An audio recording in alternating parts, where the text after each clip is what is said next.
Welcome to the 918th meeting of the MSAD 27 Board of Directors. Roll call, please. Keith Jondro. Here. Shannon Lugden. Abby Pooler. Here. David Saucier. Here. Tanya was in. Here. Gary Sibley. Sarah Ashley. Here. And our two student reps will not be here today. They're rehearsing. Very good. Adjustments to the agenda. Yeah, under new business resignations, please add a number 2, bus driver custodian, and a number 3, Chippy early childhood assistant.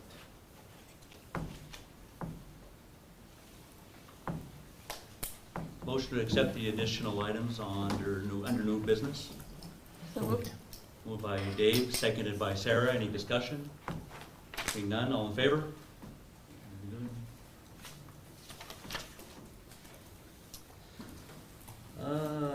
No public comment. Nobody signed up for public comment.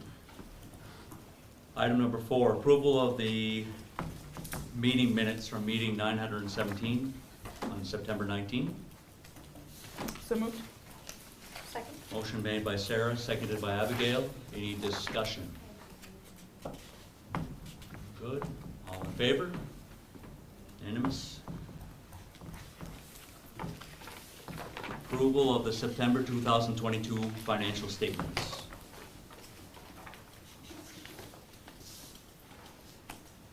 So moved. Moved by Sarah, seconded by Ms. Bazin. Any discussions or questions from Ms. Lucy regarding the financial statements? Seeing none, all in favor? Financial statement approved for September. Item 6, we have a presentation, Early Childhood Pre-K Expansion Grant Overview. Mr. Caron? Thank Are you. you going to need the screen, Mr. Karen? No, I'll be fine. Okay. I'll be fine.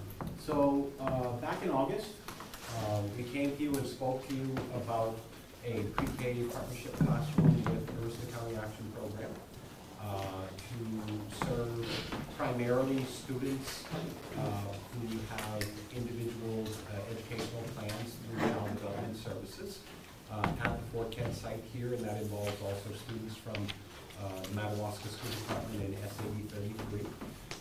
And that is a full-day program. And at the time that we were discussing that with you, we introduced that as probably a first step in terms of a partnership with the Aroostook County Action Program, and indicated to you that we would be watching for and pursuing a grant application through the Maine Department of Education to expand pre-K programming in SAD 27.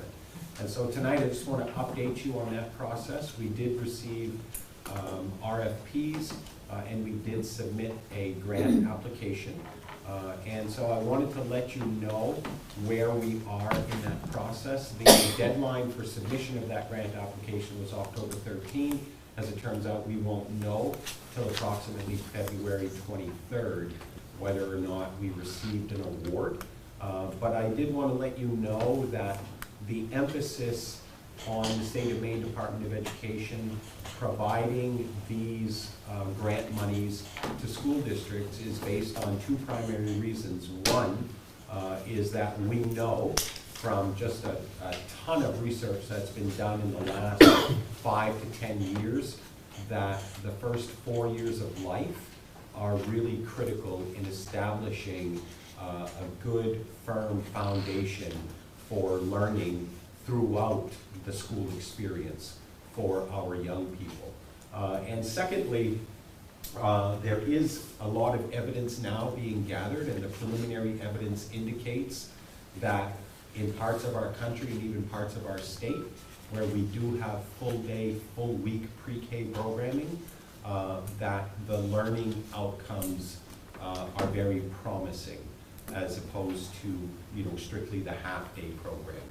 So the purposes of this grant application are twofold, and that is to increase, or this grant program are twofold, and that is to increase access to high-quality early childhood education programming for the children of the state of Maine.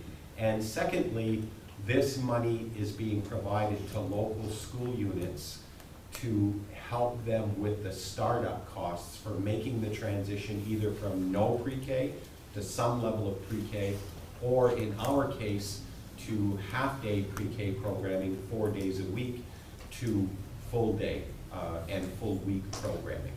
Okay, so it's incentive money, but it is 1 year seed funding. There is going to be preference given to school units that are trying to establish pre-K programming for the first time. And that can be a little mind-boggling for us because we've had pre-K programming in this school unit for at least 20 years, if I'm correct. But there are parts and pockets of the state, especially in rural Maine, where there is no pre-K programming at all. So that's a critical priority, the introduction of pre-K programs that didn't previously exist. There's also going to be preference given to school districts who demonstrate high poverty rates based on free and reduced school lunch percentages. Neither one of those two priorities does us any favors. However, there are also going to be given preferential points in the scoring process for those school units that are working in partnership with a local community-based organization also concerned with early childhood development.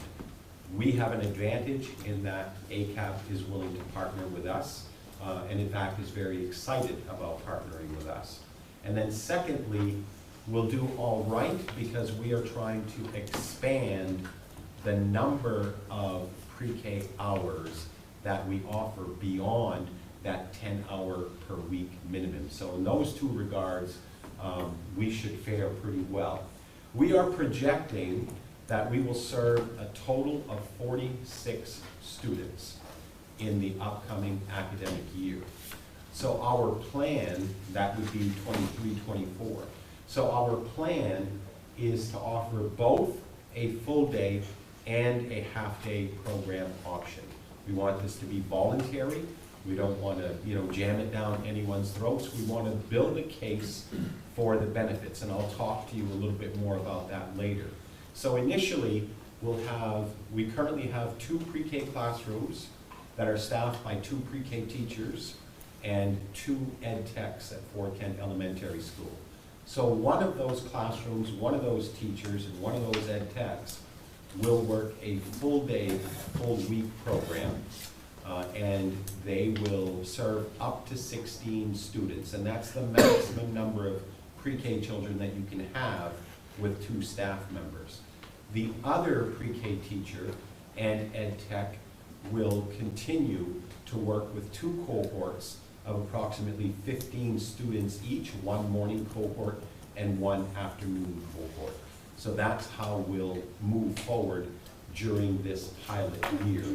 So we will continue to employ 2 full-time pre-K teachers, but we're looking at elevating the 2 current ed techs who are 4/5 time to full-time.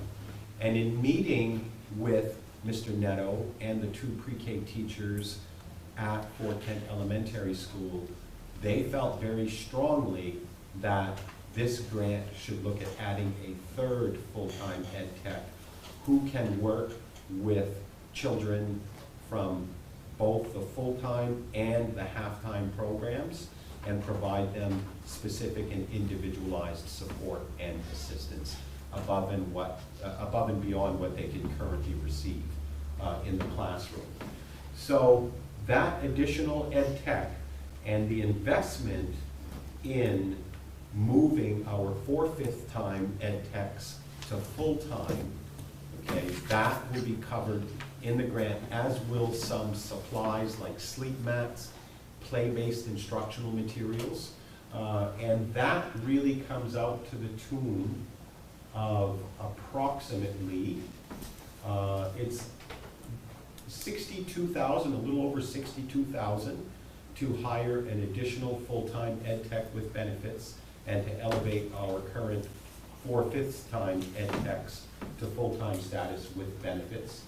And we're also looking at purchasing just over $1,400 of supplies and materials. That's a one-time cost.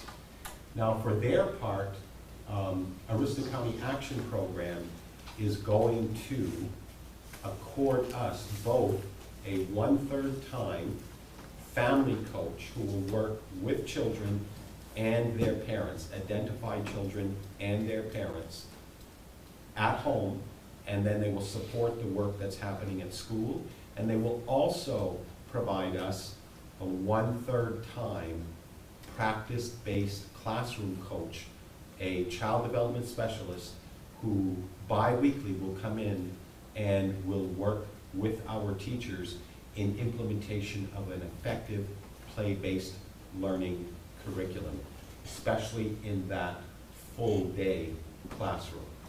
Okay, so we'll have those services available to us, and they've committed to doing that beyond the grant year. Okay, so we're also projected to receive an additional $35,000 above and beyond what we're receiving this year for pre-K based on an increase of 5 students in our projected enrollment. So we're looking at, we submitted a grant application for $74,000. I don't know if we are successful in receiving the grant that will get all of that. I think it's more likely that we'll get probably just what we need to expand our current part-time ed techs to full-time and add a full-time ed tech and then the instructional materials. So that will be around $65,000. That would be my best guess at this point. And again, we won't know that till February.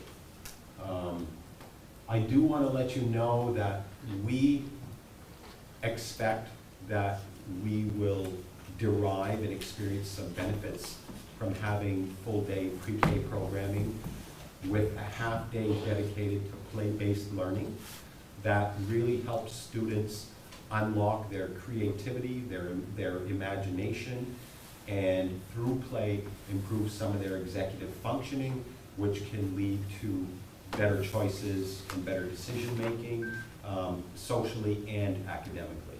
So we're thinking that will strengthen our program. We also think the availability of a family coach through a Aroostook County Action Program that'll work with children and their families and us in unison, together with that practice-based coach, will really strengthen our program overall. So we're excited about those prospects. Beyond the 2023-2024 year, it's a requirement that we commit to maintaining and even building further upon our pre-K expansion. Okay, so the responsibility for maintaining the staffing, specifically the 2 4/5 time ed techs at a full-time level and perhaps that 3rd full-time ed tech, that will be our responsibility. And then ACAP will continue to kick in their share with the family-based coach and the practice-based classroom coach. So we're going to assess our program. That's another commitment that we need to make. And we'll use a trident approach. And that's going to take a look at data, and that's also going to look at best practice research, a lot of which went into our grant application. And then thirdly, it'll take a look at stakeholder feedback as well. So we'll be doing a lot of surveying of the teachers, of the building administration. We'll also be surveying parents, and we're going to compare our data results in particular between full and half-day programming. And we'll come back to you with a report on that. But that is all I have, unless you have questions. I always have questions. Some of them at full day, some at half day, is that just that first year, and then from there you're saying make a decision one way or the other? At some point, we're going to want to make a decision whether or not we want to move toward full day for everyone.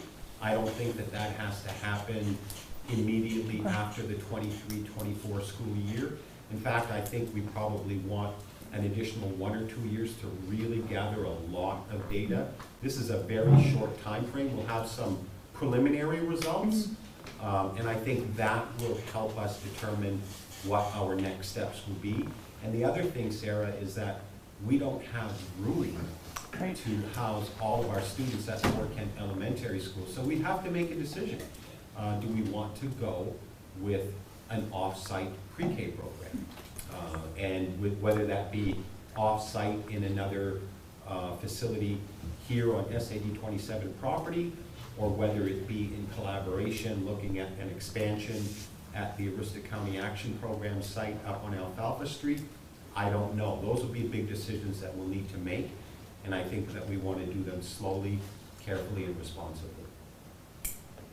Does that answer your question, Sarah? Yes. Mr. Caron, Yes, sir. do we know how many applicants there are for this grant? We don't. We don't.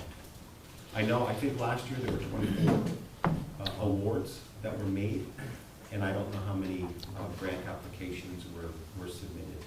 Very good. I think there'll always be an appetite for some parents to have only a half-day pre-K. And we saw that when we had our full day, 2 days a week. That was not popular with some parents because they felt it was a long day. Whereas on the flip side, you're gonna have some with an appetite for a full day. So I know what Peter's trying to say here. I think maybe the longevity will be a choice. And I think that fits within what we can house as well. So if we can make a balanced choice work, I think that's gonna be helpful for us. Yeah. Absolutely. And some kids are coming in reading chapter books in pre-K, and some are not. So hopefully we can steer some families into a full day versus a half day, and then we're hopeful to be able to do that as well. And with a return, I think, to on-site pre-K registration, where we can identify some significant needs, we'll be in a much better position to provide counsel and advice and guidance. And we're hoping that, in fact, we're saying in our grant application that while we're doing that, there will be representatives from Child Development Services as well as ACAP on hand, so that as a group, we can provide some counsel and guidance to families regarding full day versus half day. Any other questions?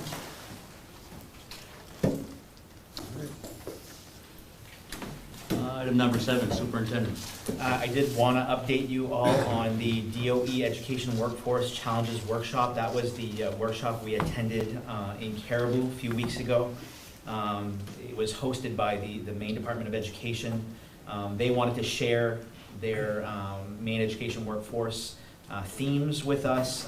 Theme 1, incentivize recruitment and retention efforts. Theme 2, expand, diversify education workforce efforts. Theme 3, support educator development, growth, and leadership. And Theme 4, elevate educators through the education process. What was nice during this day is, in addition to what the DOE was sharing with us, what they're trying to do is we also had representative from UMPI share what they're doing at UMPI to try to bolster their numbers. UMPI is reporting that unlike most University of Maine system schools, their education program is on the uprise.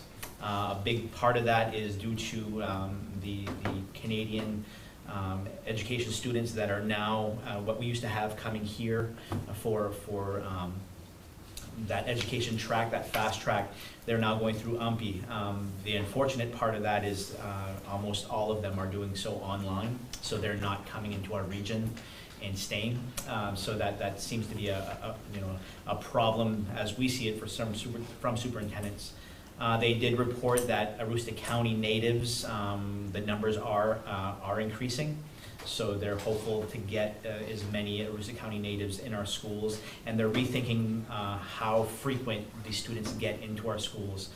So they're trying to have more school-based opportunities as early as freshman year, where if they're taking a elementary educator's music class, then they go see a music class, and if they're taking a social studies class, they go see the social studies class. So we're hopeful that their efforts as well is going to help bolster those numbers. UMPI also spoke about some non-traditional ways. They recognize the fact that a lot of students getting into the field are coming through non-traditional avenues. So they're looking at tapping into that as well, how to get people with other degrees other than education to steer them towards education in a way that highlights some of the skills they may have, similar to what we do with our CTE instructors. They come in with skills from the field, and we're able to use that towards getting them certified. The Aroostook County Teacher of the Year Roundtable event is happening on November 17. I actually just got an invitation today to host one of the roundtables there, which I'll accept. So what they're hoping with that is, in addition to all of the Aroostook County Teachers of the Year who have received that honor, they're going to bring educators and individuals from the area and try to just hash out ways we can bolster education in the region and try to get more kids turned on to wanting to be an educator or at least work for schools. They're also talking about a future teachers academy and micro-credentialing opportunities, and they didn't have too much to offer about that, but that's all information that we found promising.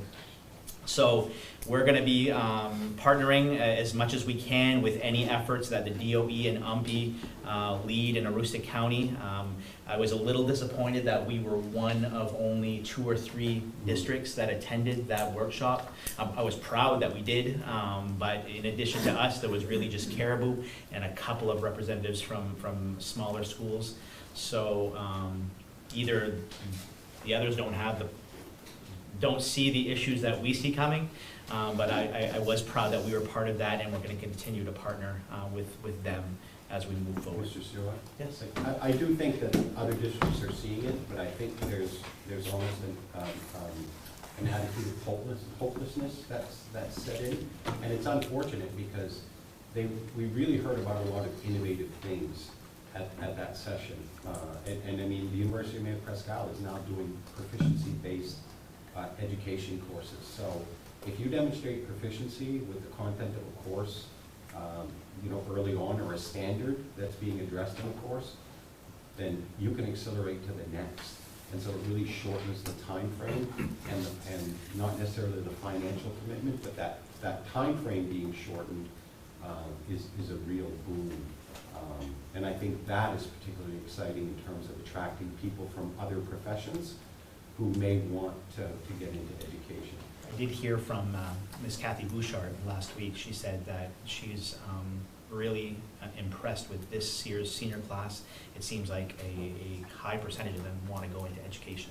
And I want to say she threw out a number like 7 or 8 kids. So let's stay tuned, and hopefully that sticks with them throughout the year and as they go on. But I think maybe we're starting to see the turn and see kiddos wanting to get into this great profession. Any questions on that one? Item B under Superintendent, early enrollment snapshot. So for my new board members, October 1 is what the DOE uses for determining year-to-year enrollments. So whenever we're comparing annual enrollments, they always use October 1. While October 1 might be the date, there's a lot of reporting that goes on throughout the month of October with special ed counts and economically disadvantaged. So we never really get that final number until usually the end of October, early November. But what I like to do for the board is kind of give you just a snapshot of what I think it's going to be compared to last year. So what you see on the early enrollment snapshot, obviously column 1 is your grade levels. Column 2 is the official October 1st count for last year. So that's actually the numbers we have. A couple of things I want to highlight is your graduating class last year was 64. Your incoming pre-K was 44. So just to start the year, you're down 20. So just keep that in mind. And what I've done is I color-coded the same grade level. So last year's pre-K to this year's K, they're yellow because that's the same group. It's another indication that some folks are looking for a full day program when you see 49 kids in pre-K last year, and then you see 61 kindergarten. That's that same group. So a great deal of them did not come to pre-K, but decided on kindergarten. We hope that maybe with a full day option of pre-K, we can curb that a little bit. Aside from that, you can see the numbers are pretty consistent, with a few increases in some grades, a few decreases, but pretty much constant numbers. Our biggest class is the grade 9 class. That's 79. That's our bubble year. But then you have 2 years after that, our 7th grade class is our small class with 38. Usually, or consistently, our numbers are around the high 50s, low 60s. We're projecting 817, so just down 9 from last year. And again, when you take what we've graduated and brought in, that's not bad. It is in alignment with our projections when we did our 10-year enrollment study. This is in line with that. There's no sharp increases or decreases from what that study showed. I also have at the bottom your other counts. So homeschoolers, we did gain 14 back from homeschooling from last year to this year, which is great. So we're down to 50 homeschoolers. Just some statistics with those homeschoolers. Those 50 kids come from 28 different households. There's a household of 5 children, 2 households of 4 children, 3 households of 3 children, 7 households of 2 children, and then 14 households with a single child. So you do have some larger families that do make up that count. The second one is our outgoing superintendent's agreement. So in the state of Maine, the law says that you must attend school in the community where you reside. The only loophole to that, if you will, is a superintendent's agreement where one superintendent must agree with the other superintendent that it is the best interest of the child to attend a different school district, and the subsidy follows that child if it happens. All of the superintendent's agreements, most of the superintendent's agreements we have in place are between our Valley Unified partners, and I'm the only superintendent. So I had reached out to the department several years ago when I became the Valley Unified superintendent on how to deal with this. And they advised me to have my administrators first agree on it, and then I certify it. So there's a 2-step process. Most of the time we try to discourage as much as we can these from happening. The majority of them are based on several factors.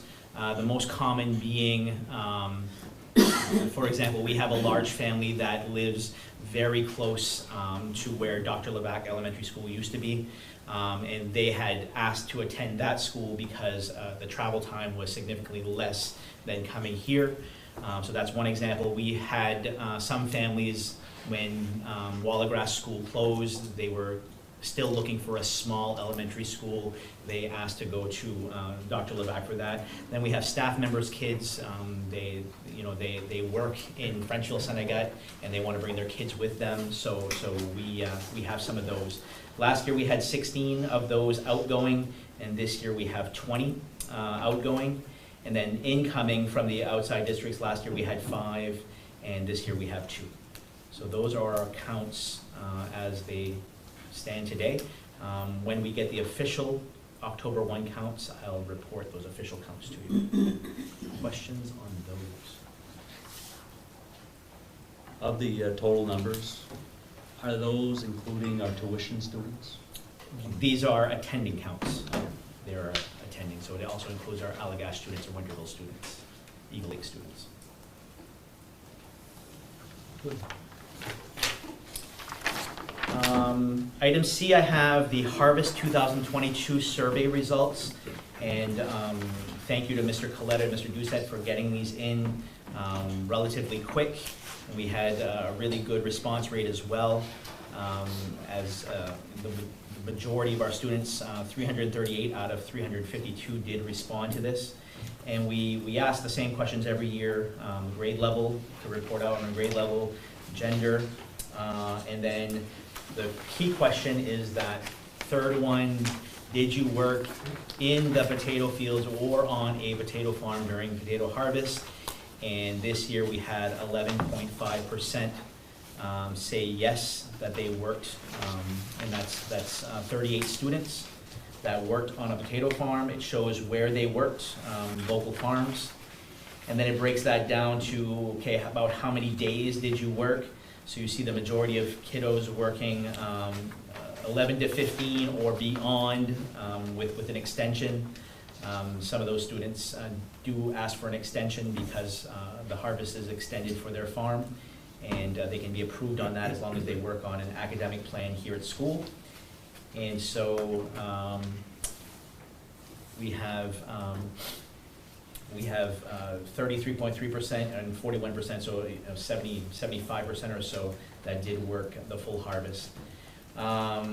And then the jobs that they performed, I just learned this year that harvesters now are pretty much automated and don't have people like throwing the rocks off. So that's why you see most people working in a potato house, because that's where they do the sorting now, is in the potato house. So I learned something. And then we also asked the other students who said no to working on the potato farm, did you work?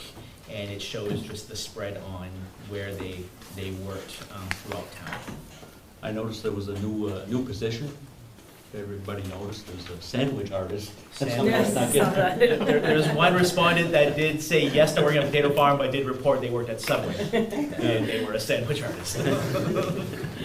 Maybe they were making sandwiches for the farmers.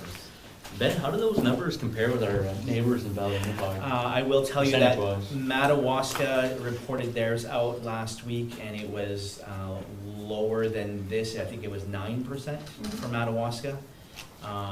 And we have not received 33 back yet. 33 is usually a little bit higher because of the number of farmers they have surrounding their community. But these numbers consistently between the three districts are getting lower every year. They are getting lower.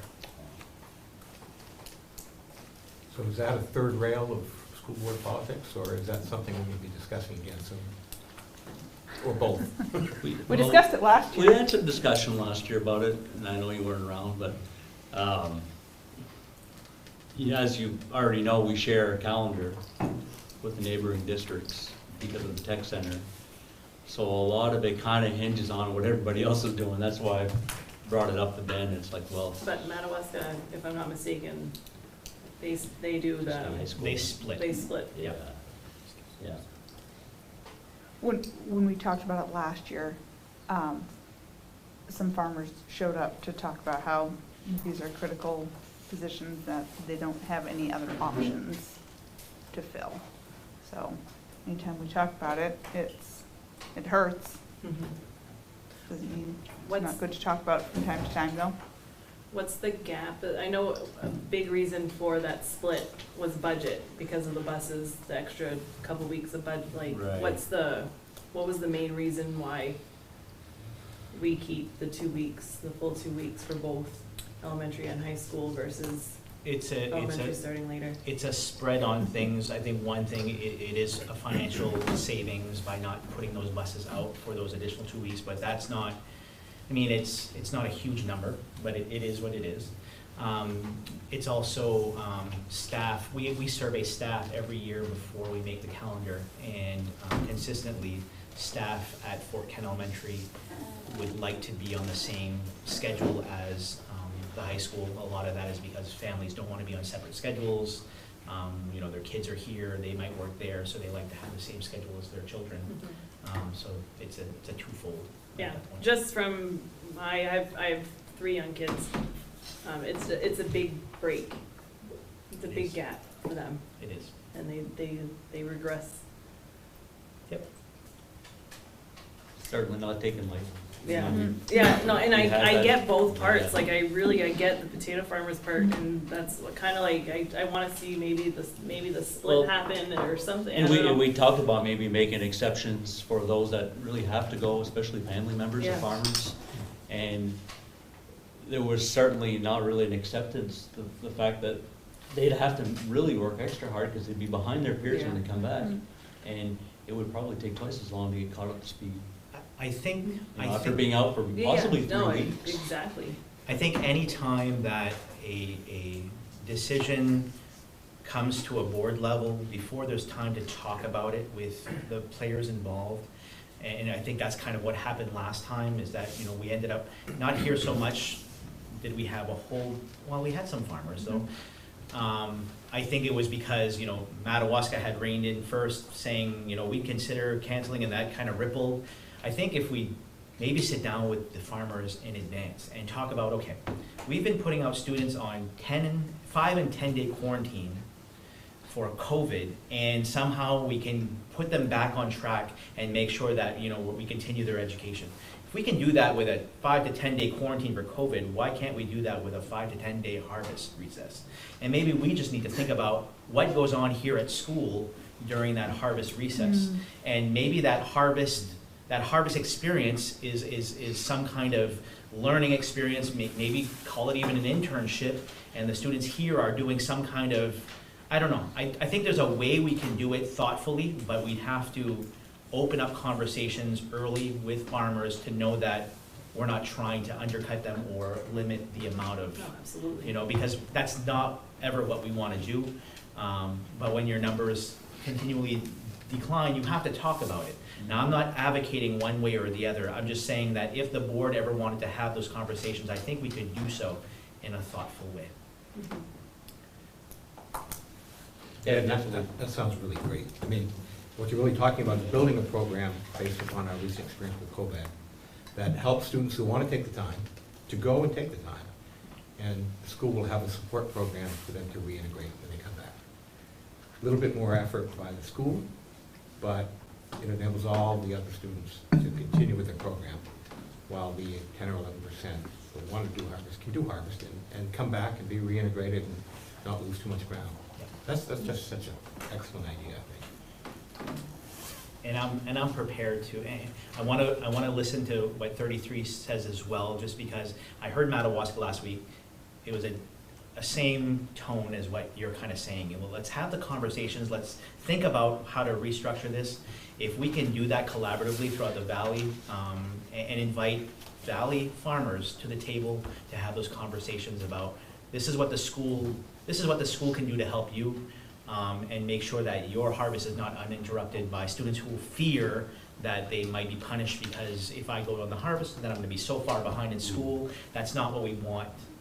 That's not the message we want the students who want to harvest. We don't want them to have that message. Well, and the other question I have is how many more students could they actually use out in the field or out in the potato house or in the Right. harvester? Right? They have to It's- have it's community harvest break service for a hours, reason. right? Don't they have They to have some, community service hours, yeah. well, it's not really community service, but. They're getting paid. It's a Yeah. little bit- But we could wrap it around a But paid something, internship or yeah. something. There's ways we can look at it. I like that idea. Like, opportunities, I mean, sometimes it coincides with the bully trip, and like, you know, because those kids that age range can't work on harvesters, and I think we could do stuff that's, I think the hard part is, right, you don't wanna make it, it's hard, you don't wanna make it harder for them to decide whether they're gonna do it or not. I mean, that was one of the things that the farmers Yeah. talked about is, you know, taking away the incentive. Right. Okay. And we'd have to just make sure that what's happening here at school can't be business as usual. Right. And then the harvesters come back and, oh, you're gonna have to catch up now because we've been through A, B, C, D and you weren't here. But it can't also be like so much fun that they wanna do that instead. Right, Yeah. But it still has to be school. exactly. So when Peter Caron figures this out, Go, Peter. we will let you all know. The wheels are turning. While we're on the subject, the extension week, the third week, that some of the students utilize, did we have testing for one grade level? Did that happen to pop up and they had to make it up or something? It did. We did this year, Yeah, huh? you're gonna have to It was use it. not something that happens every year. Well, the problem is that for the weird window is only the month of October. Yeah. So it's gonna get going Yeah. right when we come back. Sure. But I think next year I'll put, grade the next week. and Okay. schools and I didn't know if that was something that was, Yeah. we were told, you know, hey, it's going to be this date. We only There's have 4 flexibility. weeks to do the assessment, and unfortunately, we do the harvest, we lose that 1 week, the first week of October. Right, And we only have 3 weeks, and then we Yeah. usually use the last week as a makeup week, got and it. this is the last week of the makeup. Okay. Very good. That's all I have. Still have to come back from harvest and take a test though. Mhm. And already. Like you said, that's, For the little ones, Amazing, yeah. the middle school, we had week, and I think it was out of 100 kids, there was one student absent one day, and two next, that was it. Wow. Yeah. Anything else? Administrator reports. You should have a report from Mr. Kaleta, Mr. Nadeau, Ms. Kelly, and Mr. Saucier, I believe.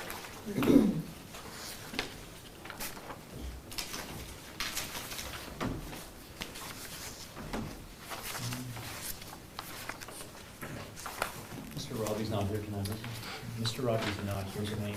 I just had a question about Empower. I know we're talking about the parent-teacher conferences, about talking with parents and encouraging them to engage in Empower. Yep. Get online. One of the Fort Kent Elementary school-wide goals this year was about the utilization of Empower and how to communicate that with parents, so that is more of a robust tool that's being used all the time. So that's part of this plan here. Good. Great.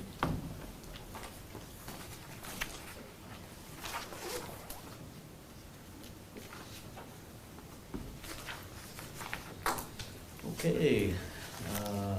Anybody have anything for the administrators? For Dawn, great to see that the Bowie project came off this year despite the weather. Have you heard from the Allagash Wilderness Waterway Foundation? Yes. You have. So you're working with them and maybe creating opportunities for the kids? Yep. That's great. We had a group of teachers that went on the river with the Allagash Waterway during harvest to talk about how to build that program and make it more achievable. One of the teachers here is on that board. Yeah. Oh, Good. great. So has it made a couple years since we've had students go on canoe trip? They went last year.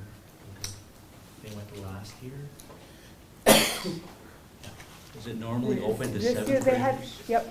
They did it this past year, they did it last year too. Yep. I think this year, did it can't cancel? Something happened this Something year. happened this year. Yes, something happened this year. There was a bunch of cancellations and it ended up Oh. Yeah. kind of, So they're looking at the timing of the year. Yeah. I think they tried to do a summer thing this year and the kids were too busy or whatever, so they're gonna try to do like an earlier one. That's what they're looking for. How do parents find out about this? Through the students? Through the Yeah. students, we'll push out information when we get it, when there's opportunities on our social media sites and that type of thing. That's quite an opportunity Yep. for a child that's never been down the river. Okay. Anybody else? No? All right, items of old business. Old business, Valley Unified Interlocal Agreement. So, last time we met, we had some discussions about the interlocal agreement. We had gone to a Valley Unified meeting, and generally, I think the things that were on the table were everybody was palatable about it, and there were some suggestions that were made that were brought back to legal team with respect to, is this going to be detrimental to your district? I'm sharing with you the feedback I got from Peter Lowe, who is the attorney I worked with from Brandon Isingson.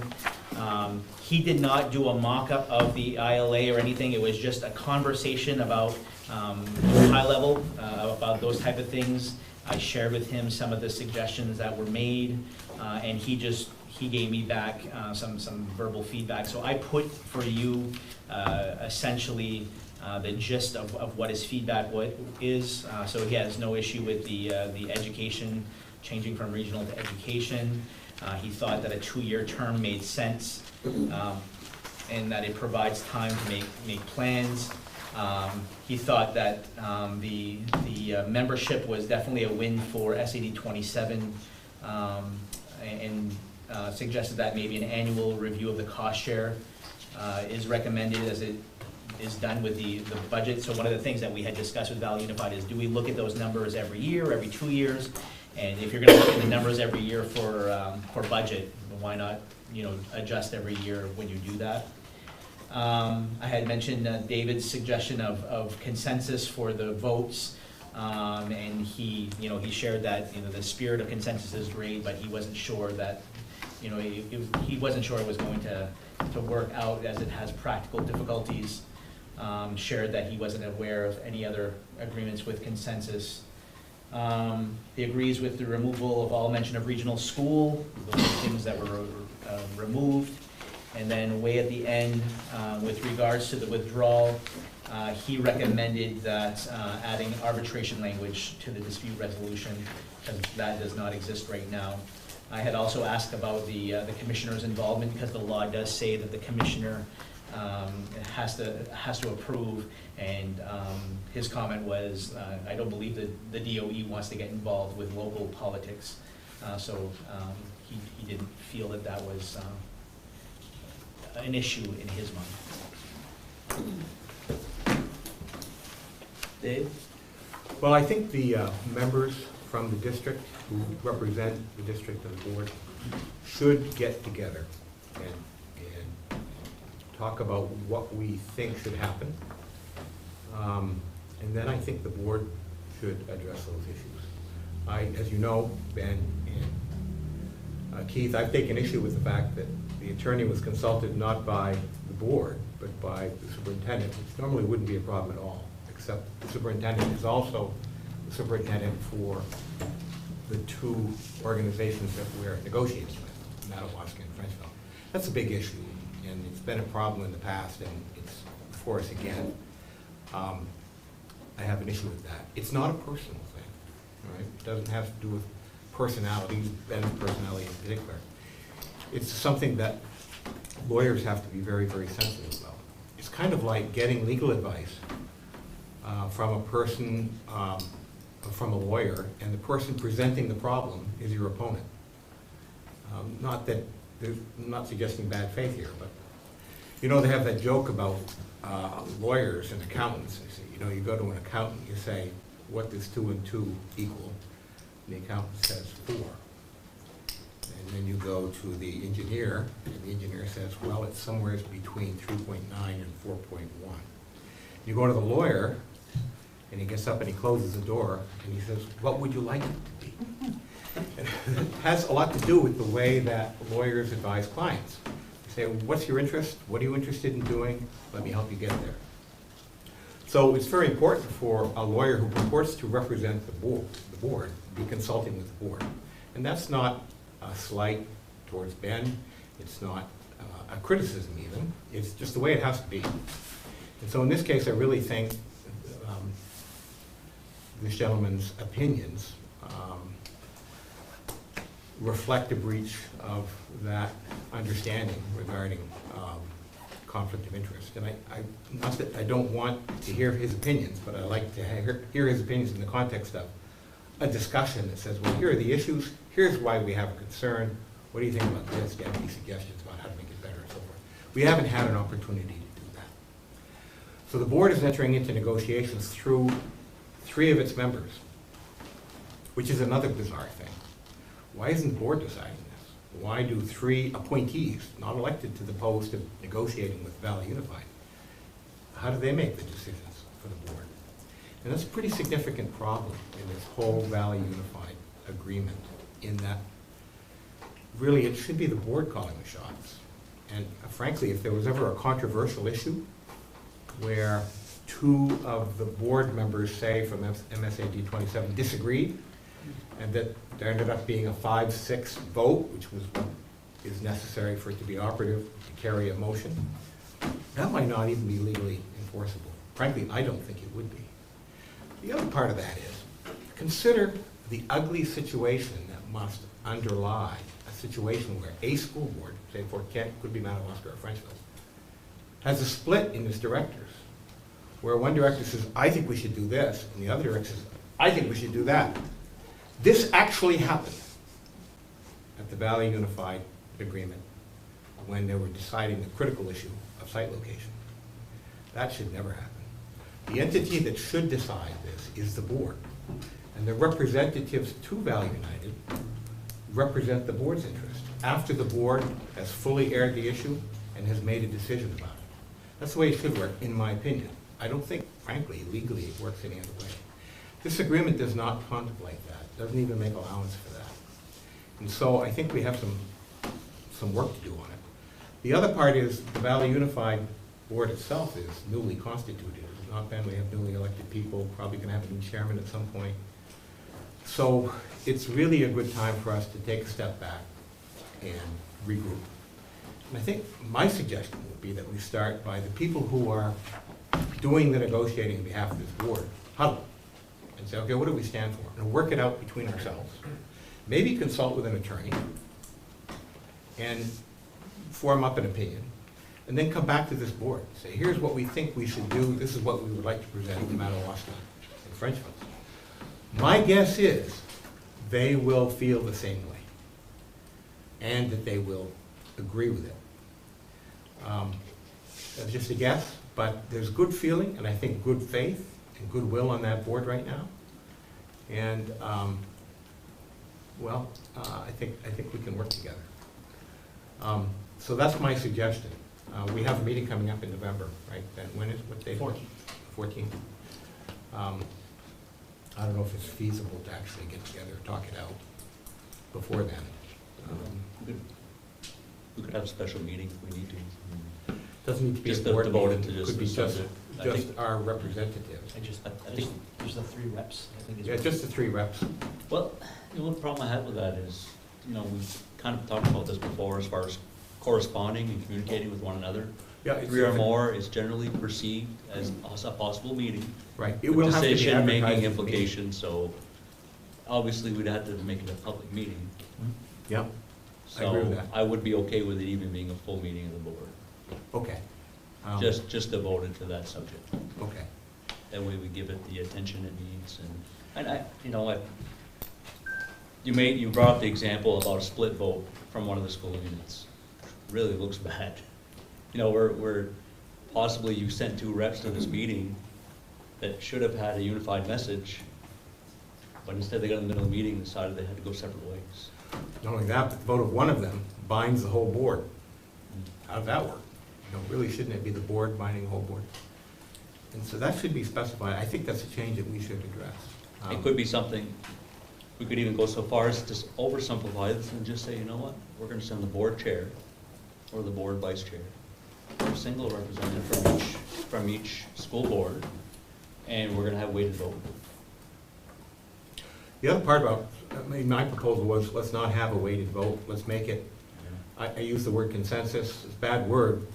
Giselle pointed out all the different ways that people interpret consensus that really blew me away. But the point is, it would have to be unanimous. In other words, we all agree. And now is not the time to discuss that, but I'd really like to have a discussion about that, because from my perspective, it's not like we're all binding, we're not getting married to each other over a $100 million school building. Right. We're getting together to share services so we can qualify some grants. We're all happy about that, it's working well. Why not unanimous? In the proposal to go down to we were talking about a 6-member board, right? Yeah. Is that what we're proposing? Yeah. So the likelihood that all 6 people are gonna show up is probably high. Whenever we were a 12-member board, here, how many times were people absent? Quite often. Every meeting there was somebody, at least one, for sure. Probably 2. Since we've been a 7-member board, I think our attendance has been much higher for the most part, some exceptions. But I think the Valley Unified Board accepts this 6-member makeup with weighted voting, I think. And like you said, we took the hot topic off the table. Likelihood of everybody showing up and probably reaching consensus is probably gonna be very high. Yeah. The other part of the stuff that we're talking about is not controversial. We hire a superintendent, we buy software, we do a few other things that allow us to get state grants. Hallelujah, nothing to fight about there. If there are going to be issues where we could potentially disagree, we can go back to the agreement and work through that. But the whole thing was initially predicated upon a very, very difficult thing, which didn't come to be. And so maybe we should look at the whole thing. Well, let's throw out some dates and times and Plan that now, or email, or? yeah, let's do email Okay. or text. See what comes I up. hate to cut into honey season, but As long as it's not this week. Yeah. Okay. All right, we're not voting on that tonight.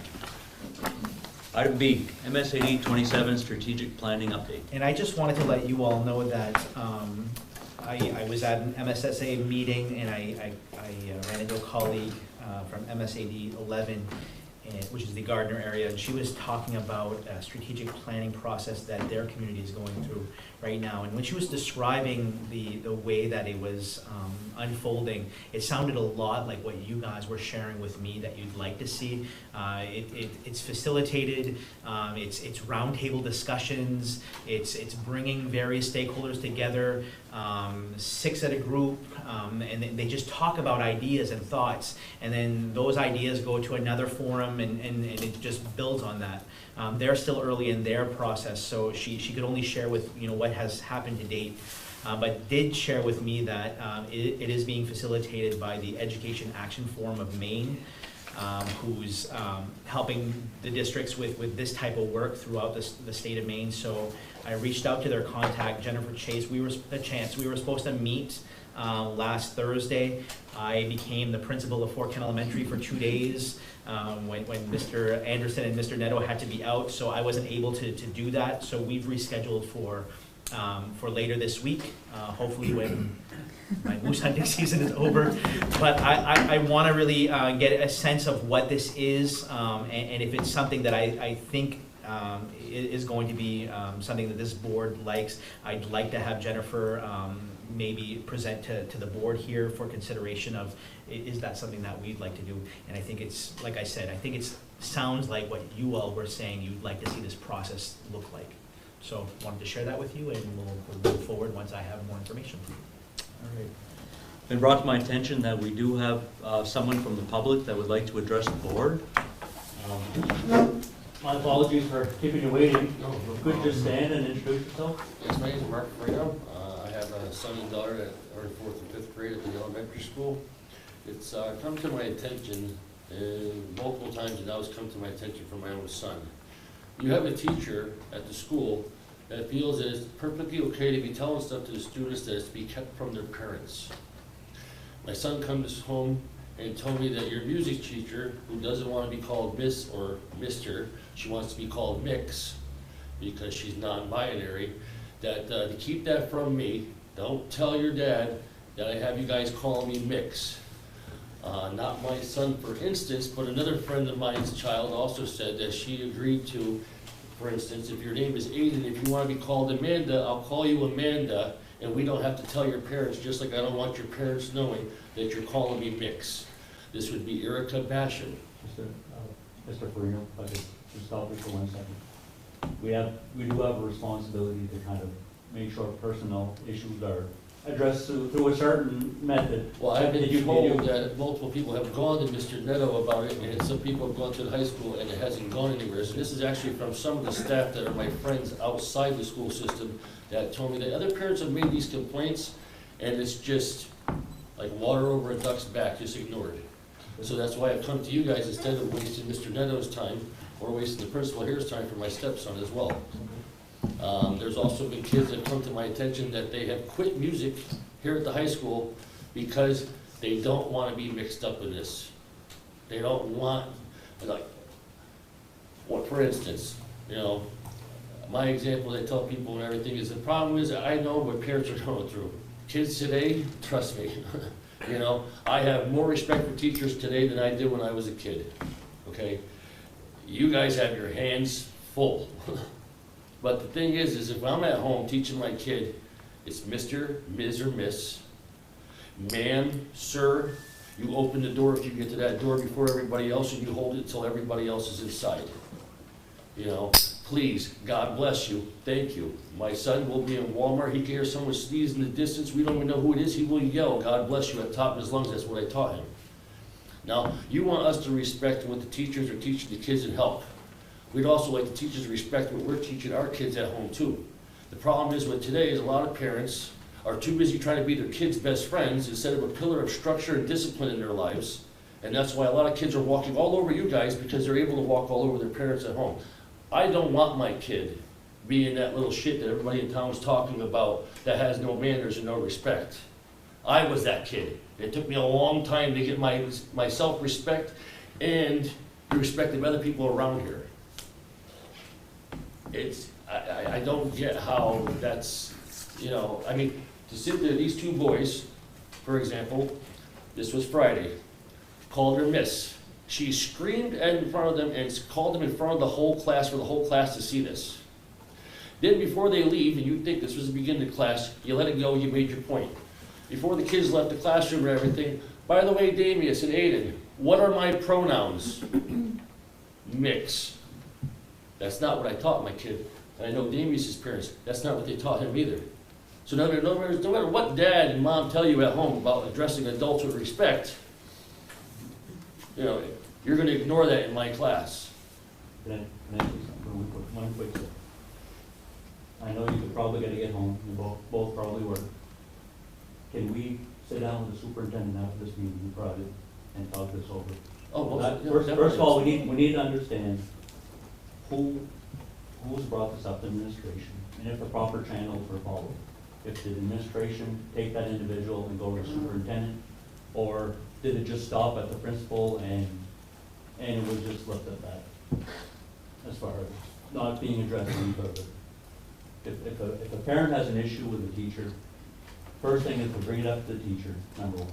If the teacher isn't gonna resolve the issue, it should offer to have the parent meet up with the building principal and have that issue addressed. So there's a chain of command. So if you haven't got it addressed at the teacher level or the principal level, was it brought up to the superintendent? So what are you Because gonna this is keep on worst case scenario, bring it up in front of the school board. It's been addressed by different parents. Now, I've been listening to this since the school years began. Why am I gonna waste Mr. Nadeau's time? He's got a bunch of other things already going to school. The principal's already got a bunch of other things to deal with the kids here and everything. But If people are going to them, to get this to their attention, it's being ignored, and this is being repeated by teachers who are seeing this being ignored, and talked about outside the school, at soccer games, at events. It'll probably be talked about at the trunk or treat thing, like the last time you had an event at the pavilion, how many parents were talking about this teacher and how it's not being addressed.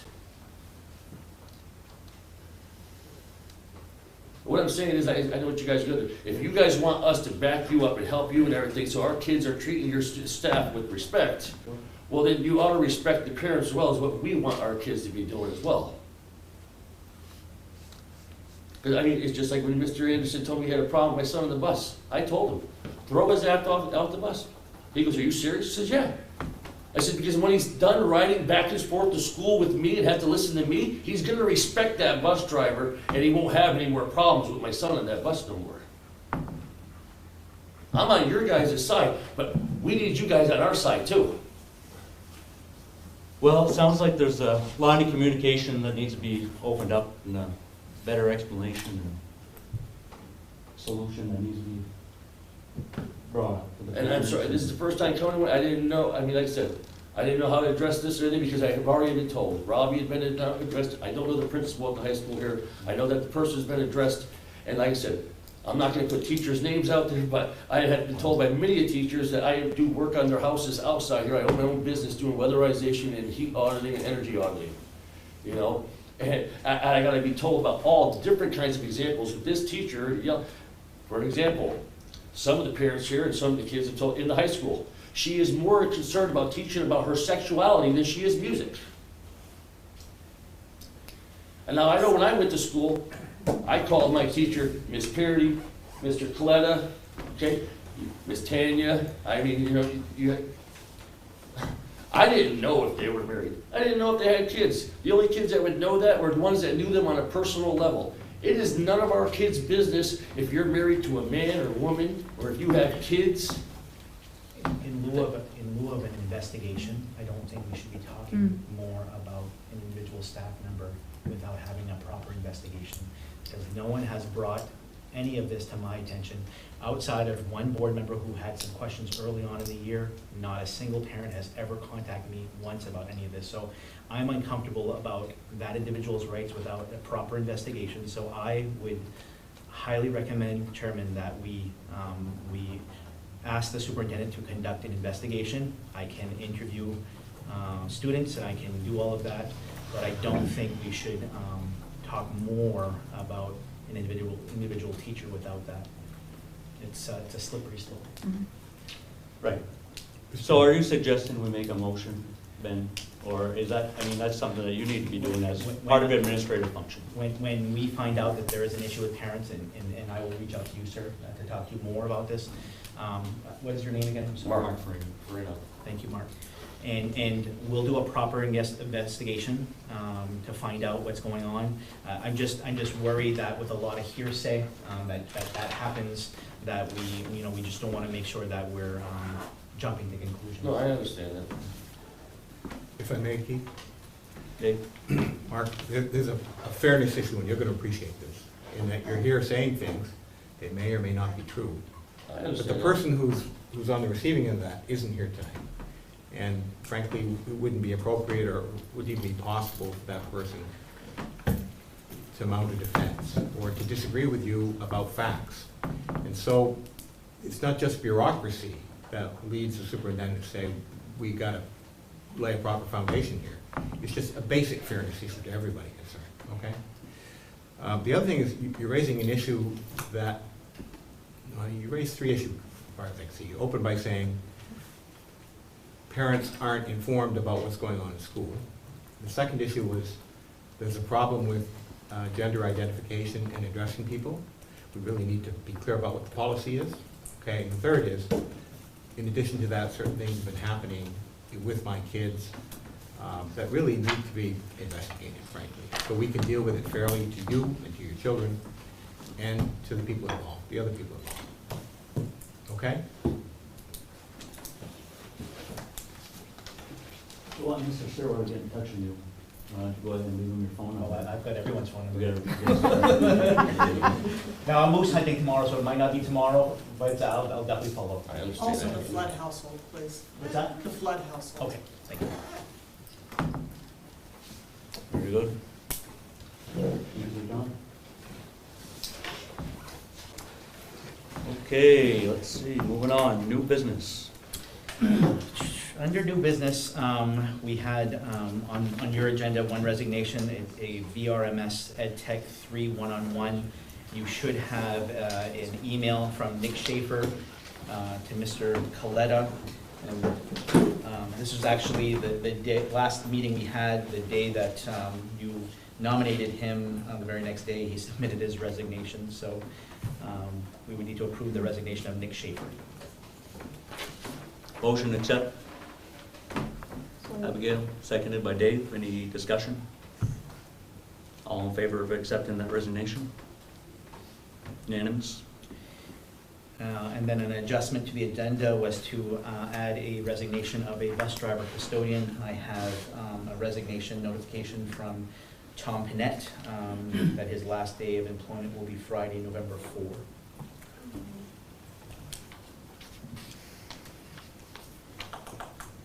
What happens if we don't accept?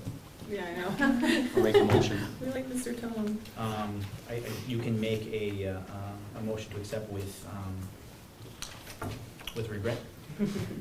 Why is he resigning? Well, how about we just, I'm sorry, Personality? I'm sorry to cut you off. No. I'm sorry to cut you off. I've been noticing we've been kind of getting into the discussion piece before we get into the actual motion. Just want to kind of get that back in order, but do we have a motion to accept the resignation of the district head custodian? No, Of that resignation, resignation of Tom Pinette. the resignation of Tom Pinette, sorry. Anybody want to make that motion? I guess I'd make a motion, if nobody's made a motion yet, I'll make a motion. Motion that made we by do not Dave. accept it yet, but that we open a discussion with him about his reasons for leaving, and see if there's something that we can do to address his concerns. Do we have a second to Dave's motion to open up discussion with Mr. Panett. Have a second. Discussion. Should we do that in executive session perhaps? Probably. So, Mr. Panett is not here, as we all know. If we were to have that discussion and have that conversation, he's gotta be here and. I think we can have a general conversation about a process that might shed some light without talking about individuals. I think we can do that. Okay. Want to leave that conversation? I can, Do we want to move probably to the end of the all year. of this to the end? Yeah, we have the executive at the end of the meeting so that we don't send people out and Okay. then bring them back in. Is that- Okay. So, all in favor of having that discussion? of having a discussion, yes. Unanimous. Okay. And that's moved to the end of the agenda. If we're going to have a discussion in executive session because of personnel matters, we're gonna have to state the statute, which I don't have statutes off the top of my head. So, while somebody digs up that statute. I think we we're- could just make a motion that we move into executive session at the end of the meeting Yeah. and to discuss a that- personnel matter, Right, specifically involving resignation, and I think we're well within the statute. very good. Do you agree with that, Ben? I do. Usually we cite the step with the statute, so I think Giselle will look that up, just so it's, All right, let's move on to new hire. actually, we have one more resignation that was added to the agenda, and that is a Chippy Center aide, and we have a resignation from Lisa Dubois. Motion to accept Lisa's resignation. Made by Ms. Wazin, seconded by Ms. Buller. Any discussion?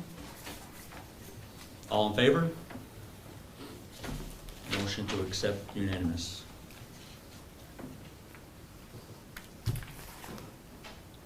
Okay. No transfers. New hires? We have a recommendation for the district head custodian. You should have a letter from the committee, which was made up of Peter Saucier, Steve Doucette, Keith Gendro, and Lynn Plord and Robby Nadeau. And the committee is recommending Ricky Labby for the position of district head custodian. He has 30-plus years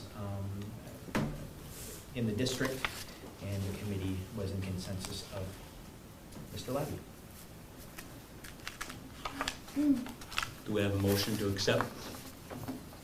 Ms. Buller, we have seconded by Ms. Wazin. Discussion? Hiring is classically a role of the administrator. And I've heard enough. I don't know any of the facts, but I've heard enough to suggest that there are pretty good alternatives here. But the administration made a decision, and I feel obliged to respect that. And so I'll be voting in favor. Absolutely. The interview committee merely makes a recommendation to the superintendent in this case. So we had highly qualified candidates, and it was not a decision taken lightly whatsoever. It was a decision that was done in the best interest overall of the school district. We had 9 applicants, 6 in-house.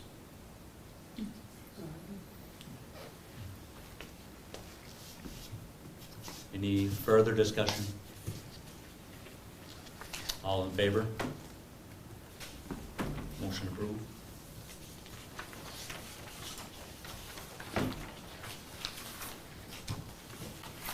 Okay, item 2, Ed Tech 3, one-on-one at VRMS. We have a letter of recommendation, recommendation letter from Mr. Kaleta and Ms. Kelly. They are recommending John Tricarico for the VRMS Educational Technician 3 one-on-one position. Mr. Tricarico did work for us prior to the pandemic, so he would be returning. We have a motion to accept Mr. Tricarico? Tricarico. Tricarico. We have a motion to accept? Ms. Wazin, seconded. Ms. Ashley? Any comments or discussion? Seeing none, all in favor? Motion approved. Let's see. Current openings. We have a Fort Kent Elementary Educational Technician, 1, 2, or 3, and a CHS VRMS Educational Technician, 1, 2, or 3. Okay, substitute rate of pay, 2023. Do you have a substitute rate of pay sheet in your packet? No, I did No. not see that. Okay.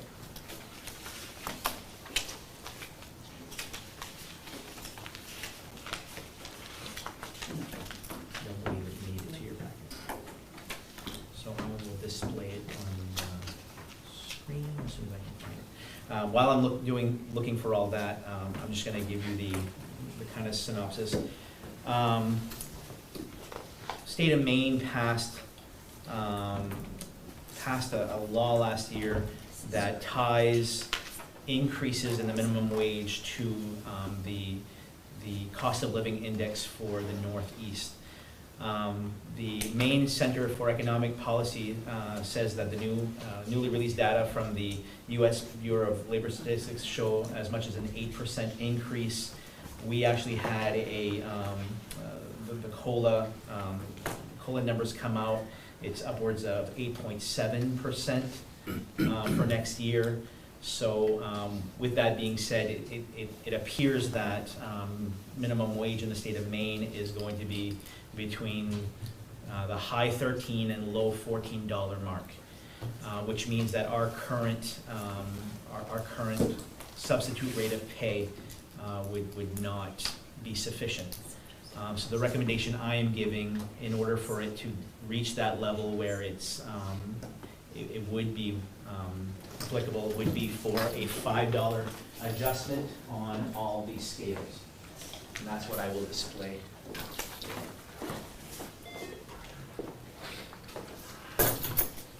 And I apologize that I didn't make it to your packet.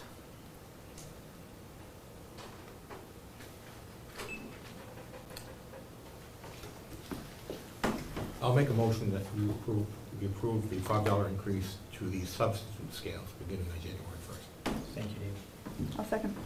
Motion made by Dave, seconded by Sarah. Any comment regarding the substitute pay scale? Just so that you all know, we have a scale that starts at a non-degree, then it goes associate's degree, bachelor degree, and then we have a retired or certified teacher rate.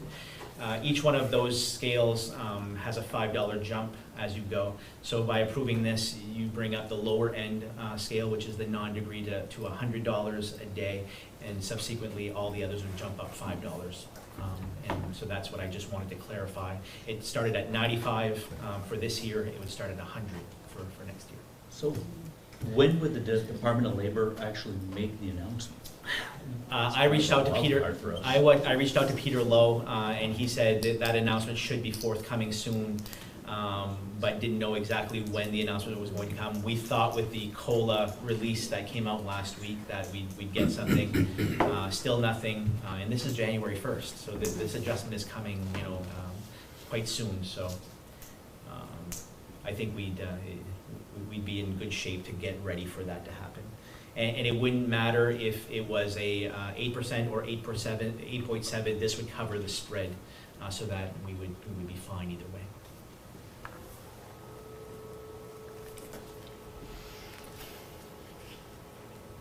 And I'm sorry that's not being clear. Do we have a rough guesstimate as far as what that means overall to the budget? I mean, it's like a...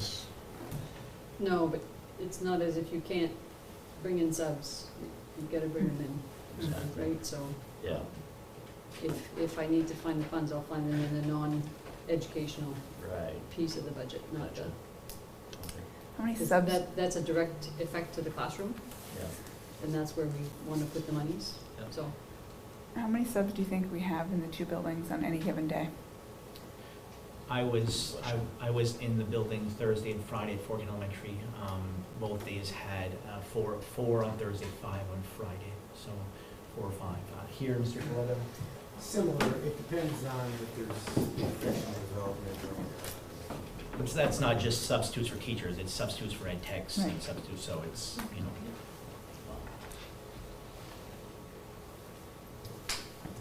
Any more questions or discussion? All in favor of accepting the proposed substitute pay scale? Motion carries unanimously.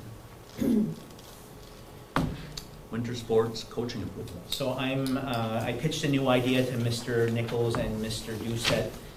Instead of every season bringing, one new recommendation at a time and forgetting about who the returning folks are, I'd like to do a full slate of coaching approval every season so that you can see who the returning coaches are and who the newly nominated coaches are. The only individual missing from this list that I would like you to add is the VRMS Nordic skiing coach. That was not added when this went out last week, and we did confirm today that Ben Parody will be returning as the Valley Rivers Middle School Nordic skiing coach. So I would like you to please add that. Aside from that, you can see that the new coaches that you would be approving are our JV girls basketball, Jason Nadeau, our JV boys basketball, Caleb Delisle, VRMS girls basketball, John Tricarico, VRMS boys basketball, John Naranha, who was the assistant last year, but now he would be the head coach, and VRMS boys basketball assistant, Madison Saucier. All the others are returning. Motion to approve the winter sports coaching approvals as presented. Moved by Ms. Poehler, seconded by Ms. Bazin. Any discussion? I got a question. What sort of resources do we provide for a new coach that has maybe not had experience here as an assistant coach previously? So the MPA guides this process with coaches. They have to do a slate of training or classes. I know when I was coaching in AD in Madawaska, you have to do one on sports injury. You have to do one on sports ethics. Those are all put out by the National Federation of High School Sports. You have to do your AED and CPR training. You have to do your fingerprinting. So all of those things are required as part of it. Other than that, it's on-the-job training. We typically like to get our leveled coaches together, so your varsity coach with your JV, with your middle school coach, and talk about the philosophy, so that the philosophy is carrying throughout the years. We've done that in the past as well, so we tend to do those type of things. All right.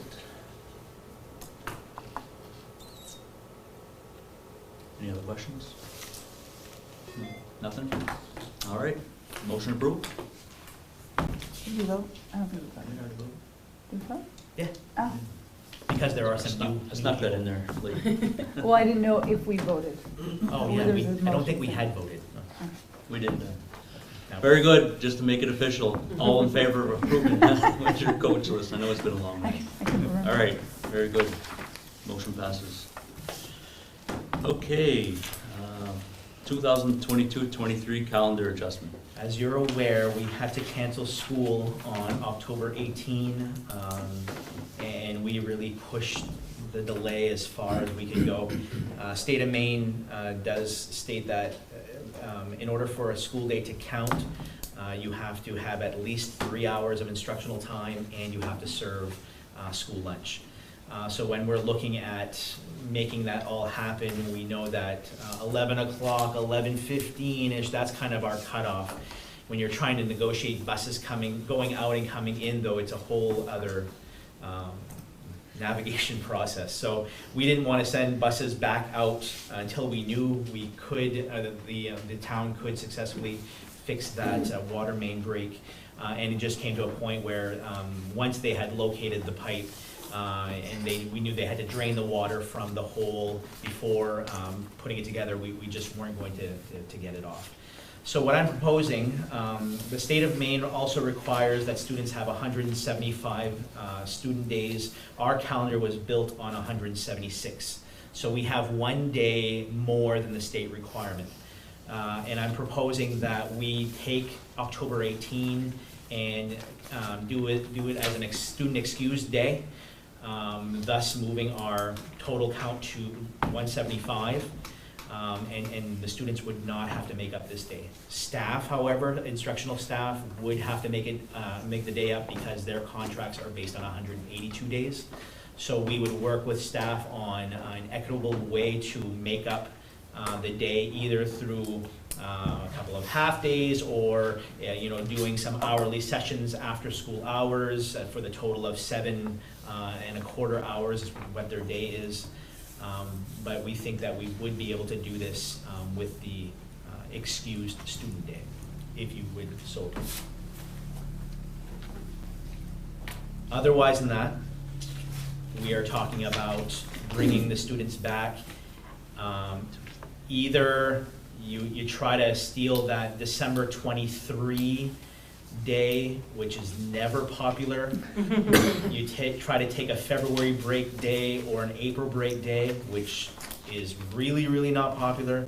Or you're coming back after the Juneteenth holiday, which is that third week of June to make up that day.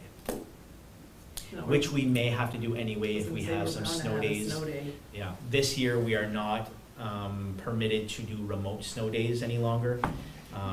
That's because of the National School Lunch Program no longer has any waivers to allow that flexibility of delivering meals or giving meals before students leave school. So if we do have storm days, we are hitting that June week anyway, unless we get super creative. So that's our proposal. I'm probably gonna be the unpopular one, saying that I think the students should make it up. Just since school started, they've had 2 full weeks of school, 5-day weeks. There's either been a holiday, a workshop, early release, potato harvest. We're going into November, and they've only had, I don't know, it just seems like a lot of time off for those kids.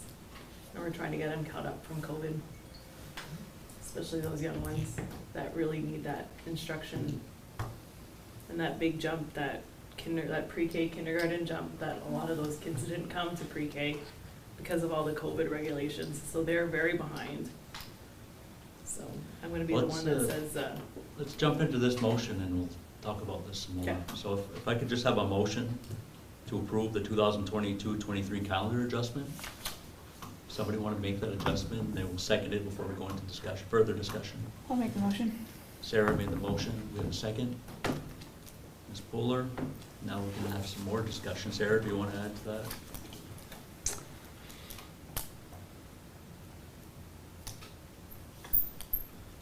I guess I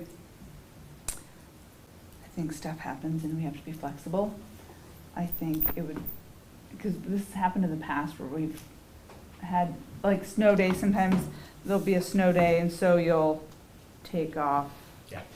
that day. I think we did that last year or something, we took off that extra day. We back in the past, we used to build 175 days with Yeah. no flexibility. We started adding the 176th, so we had some flexibility Right. with a day. Right. That's where that came from. Right. So whether we use it now or whether we use it for a snow day, in all likelihood, I mean, that's what it's kind of budgeted for, I guess. And I'm just gonna be as honest and transparent as I possibly can. The level of education our students would have got on October 18 will not be the same on June oh, I know, 20. that I know. Right. Or before a vacation day, Yeah. or, I know.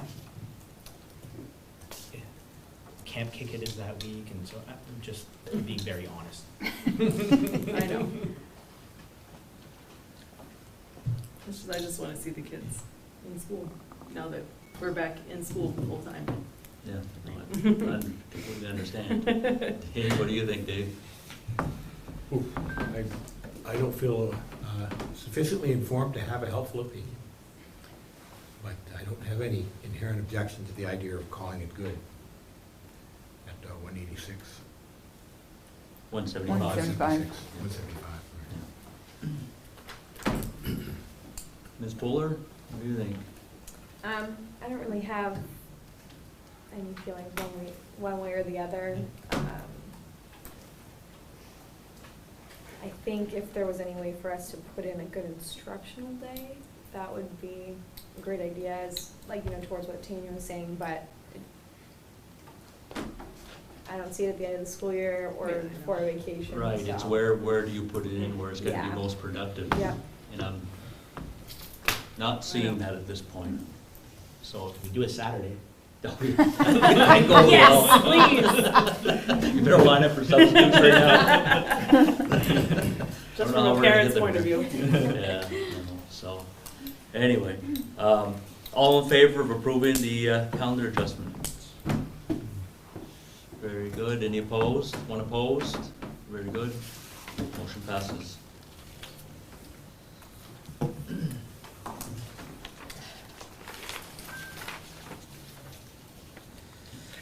Okay, item E, main start. Giselle, can I task you with explaining what Main Start is? Since you're well versed in it. So, as you know, businesses, private employers often offer a 401K to their employees. That is supplemental to their social security, or they may have other retirement options also. In non-profit organizations such as schools, employees can already take the option of asking a firm, could be a public firm, Prudential, could be United, could be whatever firm out there, to take part in what's called a 403B, where they contribute pre-tax dollars and provide a supplemental retirement plan for themselves. The Maine State Retirement System, which our professional employees already belong to, is now offering that option. It is a low-cost option for employees because part of their contribution pays for the service. And it just started with teachers in August, so we are requesting that staff be allowed to participate in Main Start. START stands for Saving Today to Afford Retirement Tomorrow. It would be 100% employee financed, and it would be optional. But Maine Retirement System, requires that they get permission from the board first to offer it to employees. I don't know if you have any questions. You were provided with the agreement, and the options that were selected on the agreement do not cause the school department or the school district to provide any contribution. So we often ask two questions when starting into this. Will it cost anything to SAD 27? The answer is no. And the second question, does it benefit employees? And the answer is yes. So only employees who would want to participate will participate. So employees get the opportunity to contribute pre-tax or Or after after tax if they choose the Roth option, yes. So it's a vehicle No for management your fees. staff to save. Yeah. Are we talking about offering this to all full-time employees? It, Bargaining it in, is non-bargaining? currently offered, because you are not a participating local district in Maine Purse, this is currently offered to your professional staff. Okay.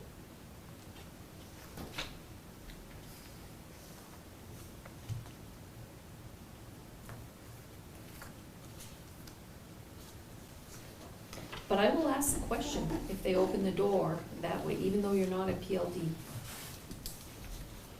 But right now, this particular agreement is for your professional staff. Because it's tied to Maine Purse. Correct. Okay.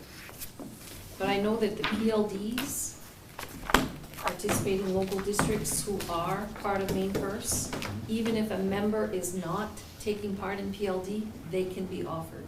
But I think it hinges on whether they are as a unit in PLD, so, but I'll ask. I'm pretty sure it is only your professional staff. I'd make a motion to allow MSAD 27 to participate.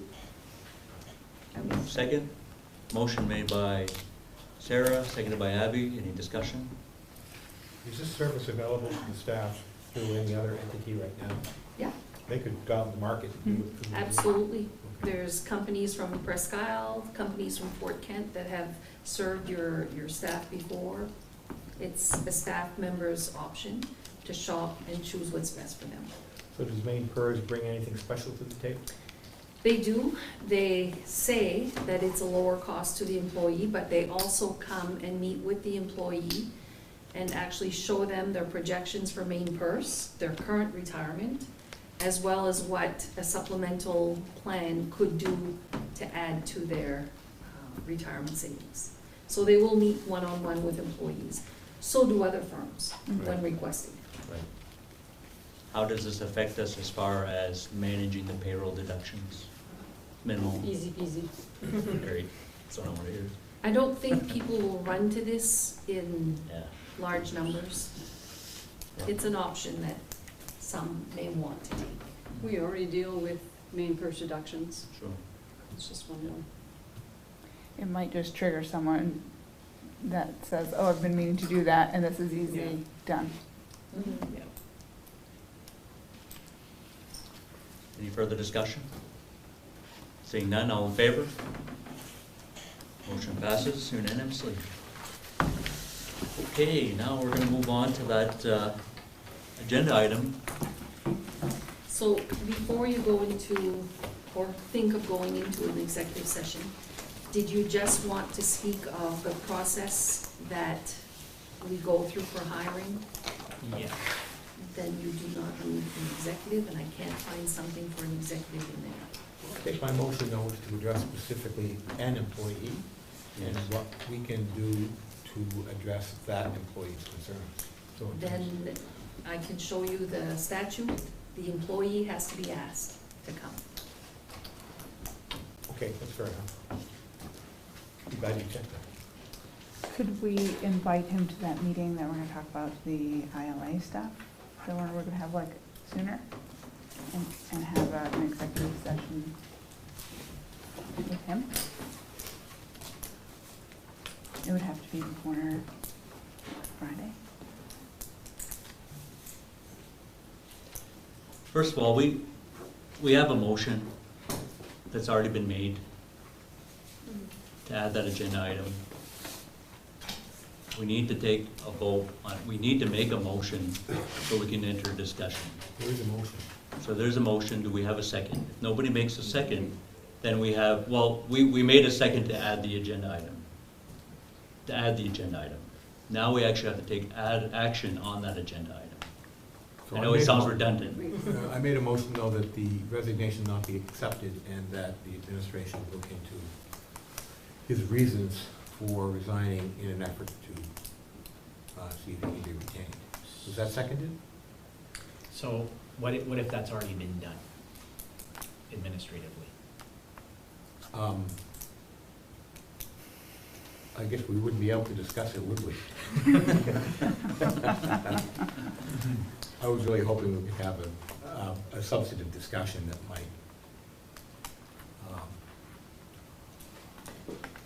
might be more productive.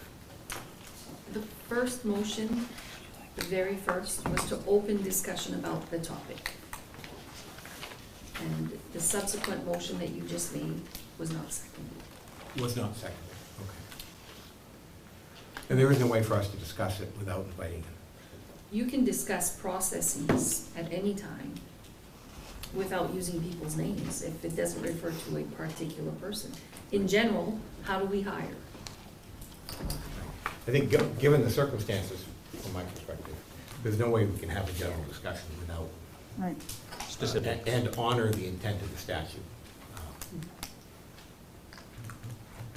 I think, Dave, if you were to have a discussion with Mr. Sirwell private afterwards, I think he could probably answer some of the questions that you have about the process and certain approaches that were taken. And I really can't elaborate more than that. So, going back to the original motion, what was that original motion that was presented? To accept the resignation.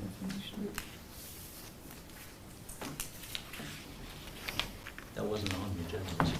We just add that? Because I'm looking at it. Right. It's an adjustment. It was an adjustment just on that. Okay. And what happens if you don't accept it? But Yeah, that's like- what Right, I That's, said. that's Right. honest, yeah. Legally, Yeah, I think nothing. In other words, we can't bind Yeah. him against his will. right. Right, He's an at-will employee. Right, exactly. but does that send a message? Right, accept it. I don't accept it. That's up to the board. Motion fails. Did we have a motion in the first place to accept Mr. Pinet's resignation? I don't think I so. don't think we have. No, I that. don't think so. We did not have a No. motion, therefore the agenda items did. Because it was never, Right? That's A really, motion. really unsatisfactory. I'm sure there's a way to skin this cat, but I can't think of how to do that. there's no clearer message than we do not accept. Yeah, I mean, You are well-versed in law. Push number one. Fine thing. So, it says,